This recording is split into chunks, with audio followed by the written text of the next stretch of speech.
كيف انتشر كوفيد-19 من 27 مصاب في الصين إلى أكثر من 100,000 شخص في الخليج حتى اليوم؟ كيف تسبب الطاعون الأسود بقتل ثلث سكان قارة أوروبا؟ وكيف أباد الجدري قرابة 90% من السكان الأصليين لقارة أمريكا الشمالية؟ لكن رعاة الأبقار كانوا بأمان من المرض. إجابة هذه الأسئلة يختزلها كائن صغير لا يرى، لكنه فتاك ومدمر، يطور نفسه على مر الأزمنة ليكون أقوى. في المقابل تتسابق الدول ومحاضن العلم للتفوق عليه بمعرفته، تحليل جيناته، استخلاص الدواء من بؤرة الداء، لتستمر دائرة الحياة بين الفيروسات والبشر.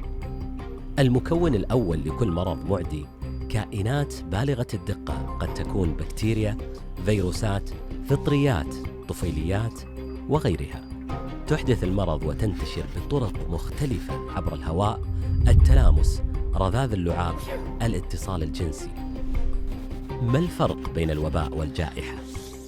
الوباء ينتشر بشكل سريع ومفاجئ لمرض ما، يصيب أعداد كبيرة من الأشخاص في منطقة محدودة خلال فترة قصيرة، كما فعل فيروس إيبولا الذي تركز انتشاره في غرب إفريقيا. أما في حالة تفشيه إلى العالم يتحول من وباء إلى جائحة، يتخطى جاهزية البشر ليصيب ملايين الأشخاص في فترة وجيزة، كما يحدث الآن في جائحة كوفيد-19. وتزداد شدة تبعاته الصحية، الاجتماعية، الاقتصادية، إن لم يتعامل معه بشكل جاد وسريع وصحيح. التاريخ ما زال يخلد وقفات البشر اتجاه نكبات الأوبئة، وعند كل حدث يرويها بروية لكل جيل يتأمل ليتعلم مما مضى. طاعون جستنيان البكتيري انتشر قبل 1500 عام، نسب إلى الإمبراطور الروماني الذي أصيب به.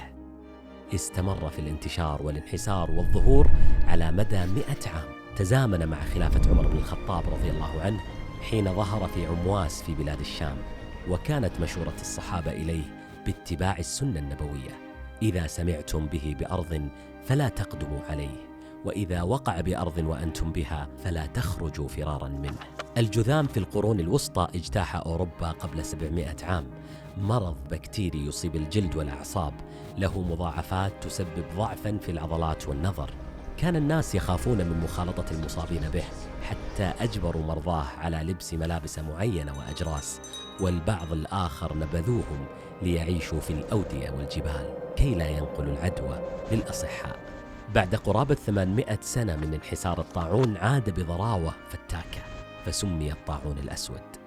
انتشر في أوروبا بعد أن انتقل عبر السفن التجارية في إيطاليا، والتي كانت تحمل جرذانا مصابة بالبكتيريا، قتل 50% من المصابين به، أدى إلى وفاة ثلث سكان قارة أوروبا. فلجأ الناس لأول تجربة للحجر الصحي، حيث كانت السفن تقف في الموانئ لمدة 40 يوما للتأكد من أن السفينة لا تحمل أي مصابين. الجدير بالذكر أن الرقم 40 باللغة الإيطالية يعني كورنتين، ومن هنا تم استخدام هذه الكلمة للإشارة إلى الحجر الصحي، أهم سبل الوقاية من الأوبئة.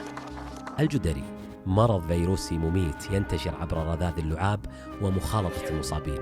انتشر قبل 500 عام بعد أن نقله كريستوفر كولومبوس من أوروبا إلى أمريكا. تفشى حتى قضى على قرابة 90% من السكان الأصليين لأمريكا، وظل هذا الفيروس يتكاثر ويتفاقم لأكثر من 250 سنة.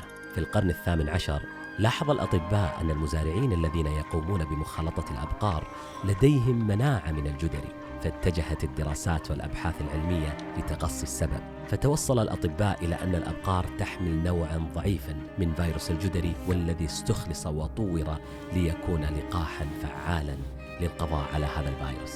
خلال 200 سنة التالية انتشرت الكوليرا، الحمى الصفراء، الملاريا وغيرها من الأمراض التي أودت بحياة الكثير. وكان أشدها وأكثرها انتشارا الإنفلونزا الإسبانية، والتي أصابت 500 مليون إنسان، ما يعادل ثلث سكان العالم حينذاك. 50 مليون حالة وفاة، ما يقارب أكثر من ضعف وفيات الحرب العالمية الأولى. بينما كانت الجائحة تتخطف أرواح المصابين في كل مكان، قامت بلدة صغيرة في ضواحي ولاية كولورادو الأمريكية بتجربة فريدة من نوعها، حيث فرض السكان على أنفسهم عزلاً تاماً عن العالم خلال مدة الجائحة، ولم يسمحوا لأي شخص بدخول البلدة إلا بعد عزل نفسه لمدة 5 أيام. في تلك الفترة كانت جميع المدن والقرى المحيطة بقرية جانسون تعاني من المرض، ولكن جانسون صمدت بلا أي حالة وفاة. نظرة من الماضي وحتى هذه اللحظة، سلسلة من الأمراض المعدية والجوائح المربكة، إنفلونزا الطيور، إنفلونزا الخنازير، سارس، متلازمة الشرق الأوسط التنفسية كورونا، بالإضافة للإنفلونزا الموسمية التي تتسبب ب250,000 إلى 500,000 حالة وفاة سنويا إن لم تواجه بلقاحها الدوري. ماذا عن جائحة اليوم كوفيد-19 الذي أصاب أكثر من 3 ملايين شخص حول العالم خلال 3 أشهر فقط؟ ينتقل عبر رذاذ اللعاب، احتمالية نقل الأشخاص للمرض دون ظهور الأعراض عليهم، ظهور المرض في دولة الصين والتي تعتبر محوراً اقتصادياً في العالم، اتصال العالم وترابطه بشكل كبير هي ما يجعل انتشاره 4 أضعاف فيروس الإنفلونزا الموسمية وأسرع عدوى إذا ما قورن بها. إننا أمام العديد من الخيارات للتغلب على أي جائحة عابرة ووضع علامة فارقة لأجيال قادمة: التسلح بالعلم، الالتزام بالتباعد الاجتماعي والحجر المنزلي. إنها دورة الحياة التي تسير على نمط كوني منظم، وكل ما يحدث هو جزء رئيسي من النظام البيئي للكرة الأرضية. تتجدد الفيروسات فتتطور وتتكامل الأنظمة الصحية. نعم، لن يعود العالم كما كان قبل كوفيد-19، بل سيكون بحال أفضل، بمجتمعات واعية أكثر، وبشر يدركون مسؤولياتهم اتجاه أنفسهم، بيئاتهم، وبعضهم البعض أيضا.